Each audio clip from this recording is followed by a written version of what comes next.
So, Apex Rank can be a really weird place, a tough place to be, and this season has been absolutely crazy. The first split we had Olympus, we had people, I think the top guy actually hit 167,000 RP. He actually grinded like 9,000 or 10,000 RP in 24 hours, which has kind of never been heard of before. Before this season, the top guy ever, I think, was Lou, Sentinel's Lou, who actually got like, I think it might have been season 7 or 8. He managed to get 100k, but it was so different to what it's like now. So different. And there's a lot of reasons for it, but this video I'm going to try and go over some Season 13 rank changes that we'd like to see.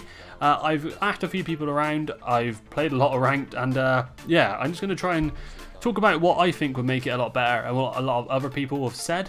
And maybe next season we'll be seeing some changes. It has been hinted towards by a few streamers. I think one of the devs might have tweeted something about changing ranked, but you know, it might not be changed at all. He might have the same thing again, hopefully not.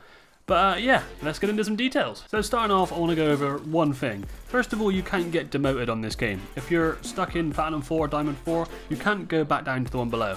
Now, a lot of other games, like League of Legends, Valorant, both have these. I've not really played them much, but I know they both have their rank modes you can get demoted on. I think on League of Legends, if you don't play, you even get demoted, which is crazy. Imagine if they brought that to Apex, that would be pretty horrendous. A lot of people would hate that. And tier demotions is an interesting one, because you get a lot of people kind of, if you hit Diamond 4, a good way to practice in Diamond lobbies is obviously to play in Diamond lobbies, and the people that are Diamond 4, they can do that, but it has negative effects on the game, but it's also quite negative on a personal level to some people, so it's a very tough one to get right. Now they could get this right by just adding it in something like, if you don't get any RP for 3 to 5 games, then you get demoted to like the tier below, but if you get a win, then you're back up again. Now that could be something that they could add, and I know other games, as I've already said, kind of have this already. It would make a lot of people play a bit smarter. That's the main thing here. You get a lot of hard stack master players that will just jump on anything because they know that they can't go down any further, and it's not a good way to play the game. It's not good for the rank system at all. This isn't really helped by people that stream. I know a lot of people, they kind of have to play this for the viewers and things, but the other day I was watching Hal Verhulst, and I think it was Gent from G2 playing, and they got like 37 kills in a Predator lobby nowadays. Now, obviously there's not a lot of bad players that are in them lobbies yet, so mostly they are good players anyway, but you know, you watch a video of them jumping around for 20 minutes, aping everything they see, and other people are going to want to do that. Obviously they don't play like scrims and things the same as this, it's just because it's a rank mode, but yeah, they complain about 10k people just aping them and jumping on them without brains, but they kind of play like that. I'm not trying to say that pro players literally play with no brains. Obviously they can shoot as much as they want, but they literally do just shoot when they play these lobbies. They don't really think about it too much because they don't care about the RP grind. It's more of the practice of shooting for them. I'm not sure if they will ever add a tier demotion system. If they do, they're gonna have to be very careful with it. They have to be really careful with it. It'll be really interesting if we do see something like that, and I hope we do. Another option we have is to change the KP system again. Last season, they changed it this season, I think it was this season, to 5 RP, 5 KP being the max, sorry. So KP is the kill points you get in the top right corner. As you can see, I've got 2 kills there. The max you can get between kills and assists is 5, and that's kind of your max points. Last season, it was like unlimited. If you were 10th place and you had like 10 kills, that was pretty much max RP, which made it a lot more aggressive. You could literally get the RP by killing people instead of trying to play placement, and placement should be king at all points. It makes it really tough to play ranked because you don't want people sitting in the building, but at the same time that's kind of what makes ranked. Pubs are not for sitting in buildings, I agree with that, but rank kind of should be, but not a lot of people like playing like that, and it's really difficult to balance this out. The balancing act of ranked is just so difficult, and I don't blame the devs for struggling with it. I think every rank system on every game has flaws because there just can't ever be a perfect one. But there's a couple of things they could do. So first of all, they could add Team KP. Now, I'm not sure how this would work 100%, but the idea of this would be, say if I have 3 kills or 3 KP in the corner there, my teammates have another 2 each, then the whole team would altogether just have, was that 7? 7 there? Yeah, they would have 7 altogether. So instead of one of your people doing like 1,000 damage and you have a 1 assist, they actually just keep the team's KP. For example, if you were in a fight and one of your players goes down really early, your Gibby bubbles, he reses your teammate. You win that fight because your teammate gets back up and manages to do a bit of damage, and for example, stuff like that. That Gibby does not get credited for anything.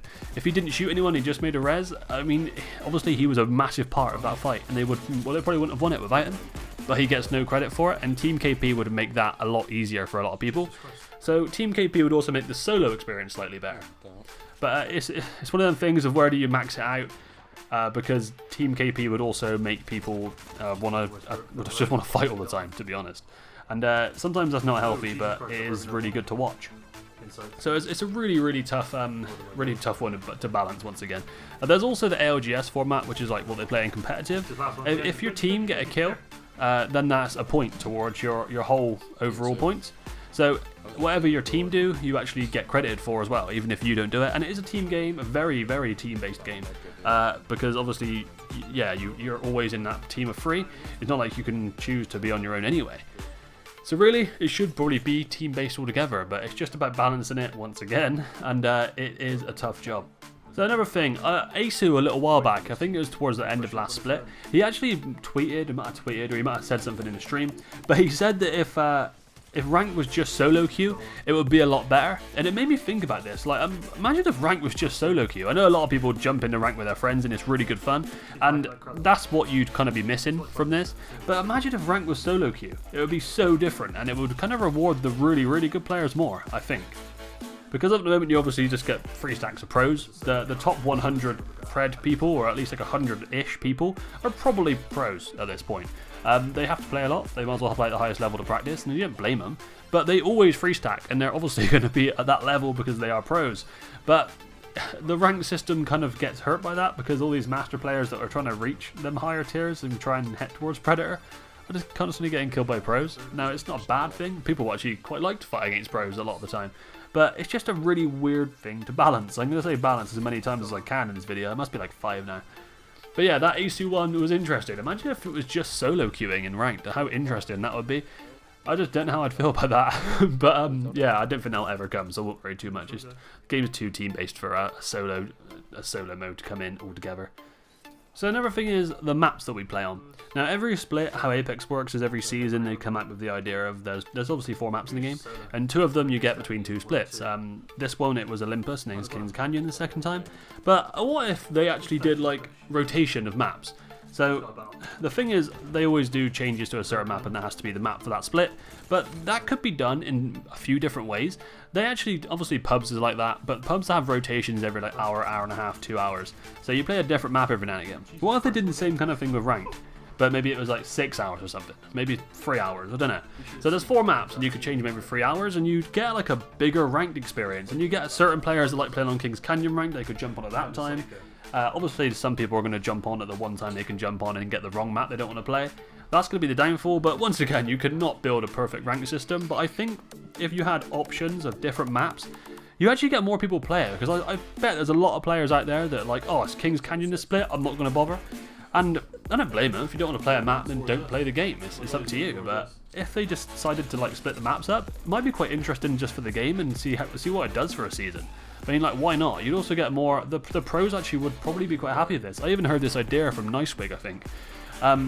But yeah, if they get more practice on the maps they have to play in like professional games, they get more practice on Storm Point. If they wanted to, they could jump on. It's all kind of healthy for the game if you look at it that way. And the final thing I want to mention is, look at these rank awards. The season 13 rank awards, which is next season's rank awards, have already been out. Now, this is them here if you want to see the badges. The charms haven't been released yet. And the trails are literally the same recycled ones from like season 7, 8, maybe even 6 actually. But what I'm trying to say here is they need to put some new rewards into these like rank systems. Rank systems just don't have good rewards in any games, I'm sure. I've never seen a rank system and gone, do you know what, that's worth playing. Obviously it's good fun. I find competitive playing really fun, always have. But for some people that put in a massive grind and like maybe only have time to do it this one season, you don't get a lot. If you get master, you get a badge, fair enough. There's just so much more you could actually do with this system. Imagine if they had like a little pack system in there. Obviously it's EA, so this is never going to happen, but we can always dream. Imagine if there's a pack system. You get like platinum, you get 10 packs or something like that. You get diamond, you get 20, masters, you get like 30, and pred you got 50. At least it would make people want to play the game for a reason. You want to get them heirloom shards, you want to get more cosmetic items for free. there you go. People are going to want to play more if you add something really simple just like that. Obviously they never will once again, but it is nice to think of these. So do you guys have any ideas of what you think Season 13 should look like rank wise? What changes you think should be made? Because there's a lot of things that could be done, but we will have to see and wait for what we actually get. Which should be quite soon. We should start seeing some teasers, leaks, patch notes in the next couple of weeks. So we will see. But cheers guys, thanks for watching. If you enjoyed the video, leave a like, comment, do whatever you feel like doing, and peace out for now.